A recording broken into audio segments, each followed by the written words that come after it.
A single sheet of official stationery, stamped by the Ministry of Finance in Moscow, weighs less than 5 grams, yet this piece of paper carries a financial mandate capable of halting the domestic investments of 140 million people. Anton Siluanov, Russia's finance minister, signed this document to stop $40 billion in public outlays for a single year. This freeze does not affect the military sectors. It reallocates funds from civilian infrastructure to sustain a war budget that now consumes nearly 40% of the entire federal treasury. To understand how a state economy arrived at this triage, one must analyze the blueprint of Russia's financial architecture. For 2 decades, the Kremlin constructed an economic network designed to withstand external isolation. The mechanism rested on 2 distinct operational sectors: the extraction of raw crude oil and the domestic processing of that crude into high-value fuels. This system turns geological reserves into liquid currency, generating 1/4 of all federal tax revenues. The architecture functioned through predictable logistics.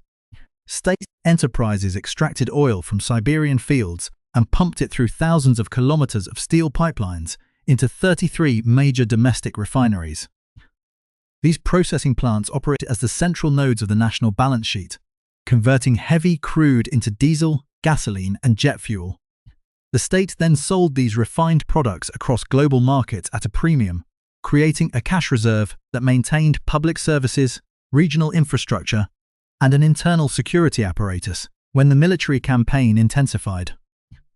Moscow calculated that this industrial engine could sustain the operational expenditure indefinitely. The Kremlin allocated $238 billion to defense and security for 2026 alone. This decision represents a massive physical concentration of capital, moving resources out of civilian manufacturing and injecting them directly into weapons production lines.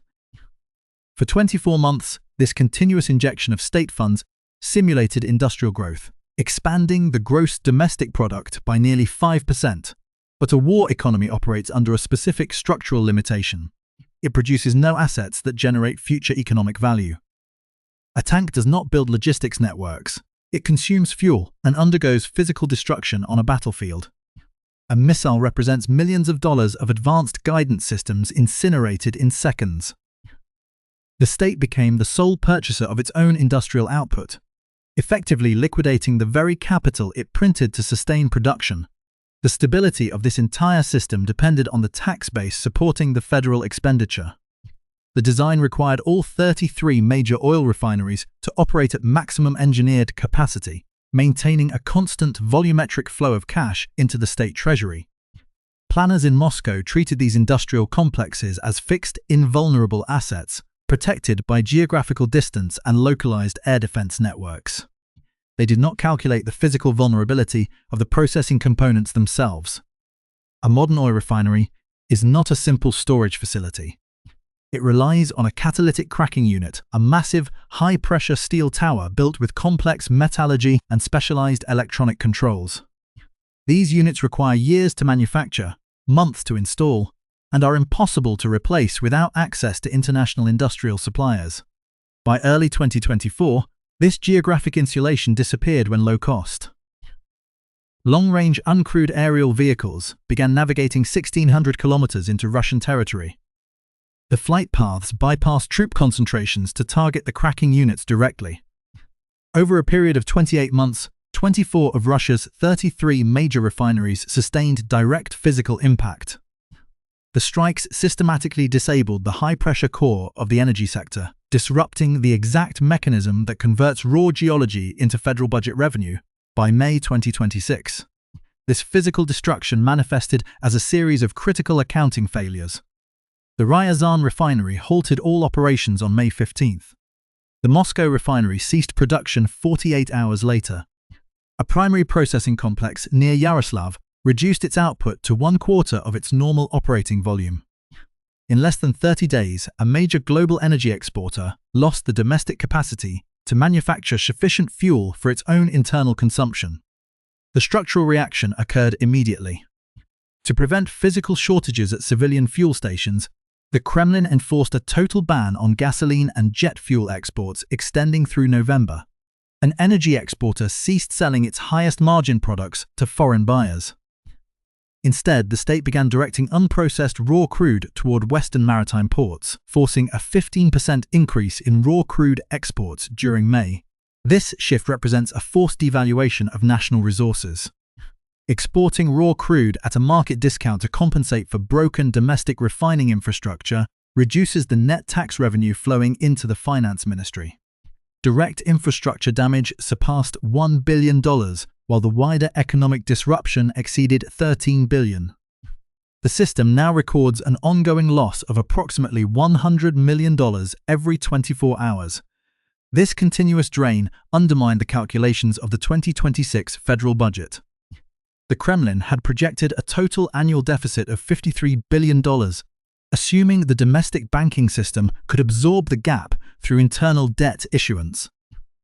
But the internal ledgers compiled by the finance ministries revealed that the state had exhausted its fiscal margins before the year reached its midpoint. In the first 4 months of 2026, the actual federal budget deficit reached $82 billion. The government exhausted its entire annual deficit projection before the end of spring. The operational cost overrun of the military campaign reached $28 billion above the maximum planned allocation, with internal negative risk assessments projecting that overrun to double to $56 billion. The macroeconomic center in Moscow adjusted its official data, reducing the national growth forecast to less than 1%. For the first time since the expansion of the conflict, the gross domestic product contracted by 0.2% in the first quarter. The war economy stopped expanding and began to draw down its remaining sovereign reserves. Inside the administrative apparatus, technical experts advised that the current rate of capital expenditure had become unsustainable. A clear divergence materialized between the financial managers responsible for liquidity and the security officials directing the military deployment. The finance minister's internal correspondence demanded an immediate escalation of structural austerity, proposing a freeze of $100 billion in non-military spending by 2028 to maintain basic state solvency. The numbers had stopped balancing, and the leadership possessed the data. The financial pressure reached a threshold where senior banking officials began analyzing the cessation of the conflict not as a diplomatic compromise, but as a mathematical necessity to prevent systemic default. Yet, the state could not openly signal this internal strain. To maintain the appearance of absolute operational capacity, the Kremlin prepared to execute a series of high-profile strategic maneuvers designed to project overwhelming power, precisely because the underlying financial architecture had begun to break. The Central Bank of Russia enacted a desperate stabilization measure that triggered an immediate internal systemic crisis. To arrest the accelerating devaluation of the ruble and suppress war-induced inflation, the monetary authority raised the benchmark interest rate to 20%. This dramatic surge in the cost of capital instantly paralyzed the domestic commercial credit market.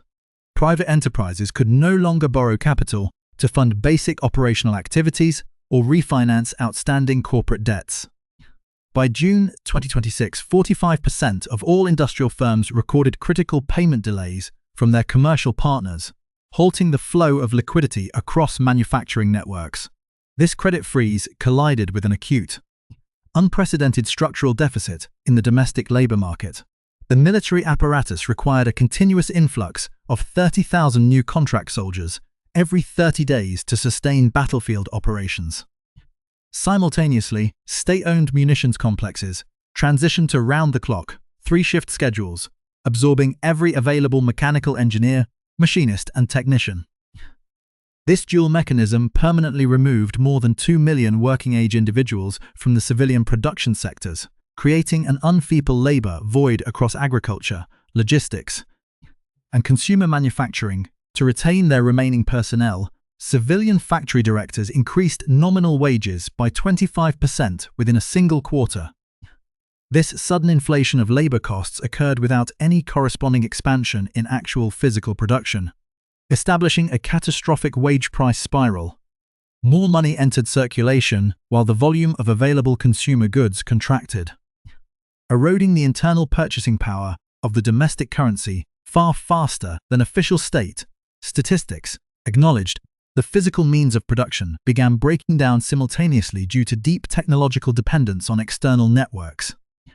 The advanced manufacturing base of the state relies heavily on high-precision computer numerical control machines tools imported from Germany, Japan, and Taiwan. Strict international enforcement mechanisms severed the supply lines for genuine replacement, microchips, and essential software updates. Specialized parallel import routes operating through Central Asian intermediaries managed to bypass the restrictions. But they delivered parts at 5 times the original European market price. This cost inflation stripped factories of their maintenance capital, forcing plant managers to implement systemic technical cannibalization. Engineers dismantled 3 functional machine tools to harvest components required to keep a single production line operational. This predatory maintenance strategy decreased total domestic industrial capacity by 15% every 6 months, structurally reducing the nation's long-term manufacturing threshold. The external trade channels that sustained this depleted industrial base encountered a sudden financial blockade. In early 2026, major state-controlled banking institutions in China, Turkey, and the United Arab Emirates systematically ceased processing transactions originating from Russian corporate entities. This operational shutdown followed a series of aggressive secondary sanctions warnings issued by the United States Treasury. Maritime cargo vessels carrying critical industrial chemical precursors and electronic components idled at eastern ports because the financial telemetry could no longer clear international compliance protocols, seaming the state's vital supply lines to shield the military-industrial complex from this compounding domestic credit freeze. The Kremlin introduced a parallel financial ecosystem. The federal government exempted defense conglomerates from the standard 20% interest rate, issuing artificial, low-interest state credits directly from the remaining sovereign wealth funds. This intervention split the domestic economy into 2 isolated adversarial spheres: a heavily protected military sector operating on printed capital and a rapidly decaying civilian marketplace starved of liquidity. This targeted injection of unbacked state capital flooded the commercial banking sector with trillions of rubles. Because the industrial base had shifted its primary focus to military hardware, this massive expansion of the money supply faced a severely depleted domestic market. The volume of printed money rapidly outpaced the volume of deliverable goods, causing structural inflation to surge past 15% and rendering the central bank's monetary tools completely ineffective. The physical logistics networks supporting this divided economy began to fracture under unprecedented mechanical strain. The state railway system operates as the singular geographic line connecting Siberian natural resource extraction zones to maritime export terminals and the Chinese border. Modern heavy freight locomotives depend on specialized tapered roller bearings, a technology previously imported exclusively from Western industrial suppliers. Lacking these precision components, the National Railway Authority removed over 700 freight locomotives from active service for emergency repairs, expanding transport times across the continent by 40%. To fund these escalating industrial and military deficits, the Federal Treasury executed a predatory reallocation of regional public finance.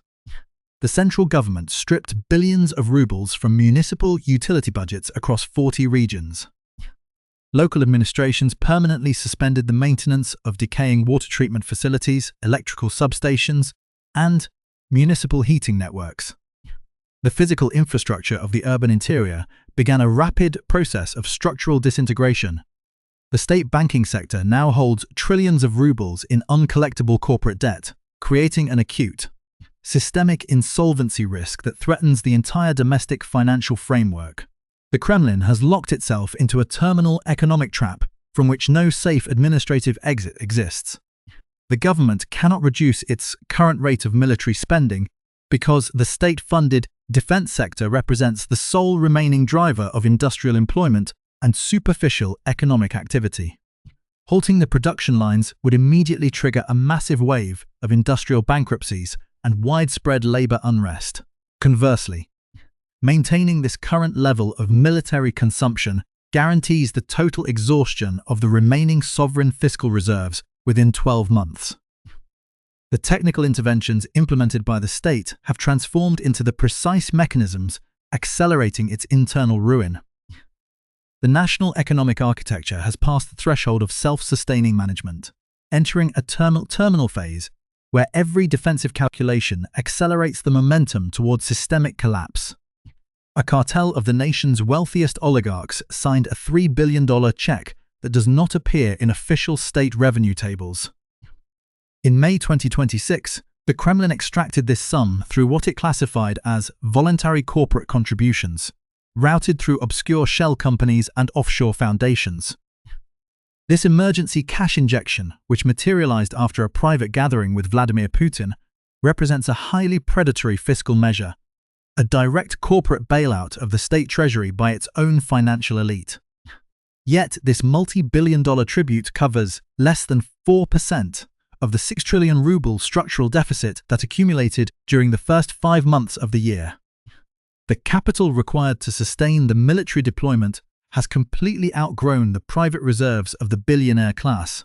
To bridge the remaining cavernous fiscal gap, Moscow executed a drastic transformation of the national Kodakskod that took effect at the start of 2026. The state raised the corporate income tax rate to 25% and pushed the baseline value-added tax to 22%.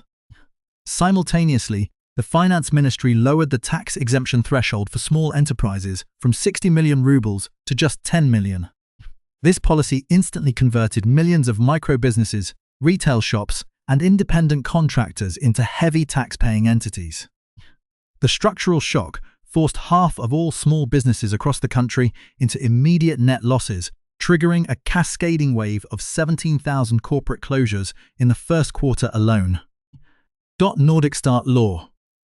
The central government is effectively mining its own domestic civilian economy to sustain the daily expenditure of the front line. This internal extraction extends far beyond corporate balance sheets into the physical geography of the Federation. 71 out of 85 administrative regions now operate with deep systemic budget deficits, a localized financial collapse totaling $34 billion. Regional governors cannot fund municipal sewage repairs, regional medical centers, or local electrical networks because the central state apparatus drains all localized tax receipts to feed the military apparatus. The physical interior of the country decays to maintain the operational density of the combat zone. Liga.net, this absolute depletion of internal capital has forced a permanent geopolitical realignment, transforming Russia from an independent energy superpower into an asymmetric economic satellite of Beijing. With Western markets permanently severed, China now dictates the financial telemetry of Russian foreign trade. The Chinese yuan comprises over 75% of the foreign currency market inside the Russian banking system, exposing the domestic economy to direct monetary policy decisions made in Beijing. Chinese buyers exploit this total vulnerability, purchasing raw Russian crude oil at steep, non-negotiable discounts that barely cover the cost of subarctic extraction. The long-term consequence of this trade asymmetry is an aggressive de-industrialization of the domestic landscape. By trading raw geological resources for cheap Chinese consumer goods and automotive components, Russia has permanently abandoned its own manufacturing autonomy.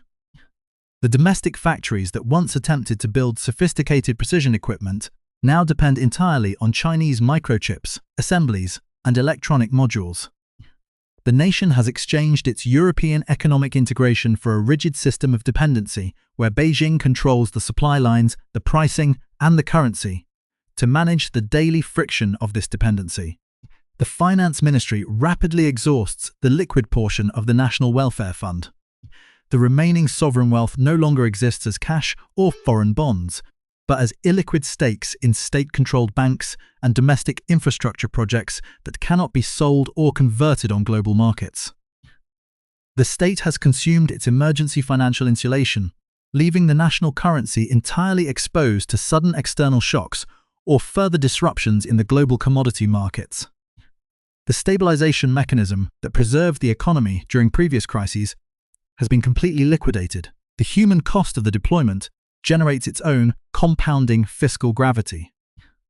With monthly battlefield casualties consistently exceeding 30,000 individuals, the state must distribute an escalating volume of recruitment bonuses, injury compensation, and death benefits. This financial commitment creates a grim economic paradox. The state budget requires a continuous stream of mobilization to justify the domestic circulation of printed capital. The Kremlin has constructed a system where the death of its own citizens operates as a primary mechanism of regional economic liquidity, circulating rubles through impoverished provincial towns that possess no other source of income. Even if the military deployment ceased instantly, the structural damage inflicted upon the national architecture remains entirely irreversible. A state cannot easily restore 24 disabled oil refineries without Western technology, nor can it instantly lower a 20% benchmark interest rate without triggering immediate hyperinflation. The nation has permanently forfeited its position in global energy markets, decimated its independent small business sector, and permanently removed 2 million highly skilled laborers from its civilian economy. The state did not merely spend its budget, it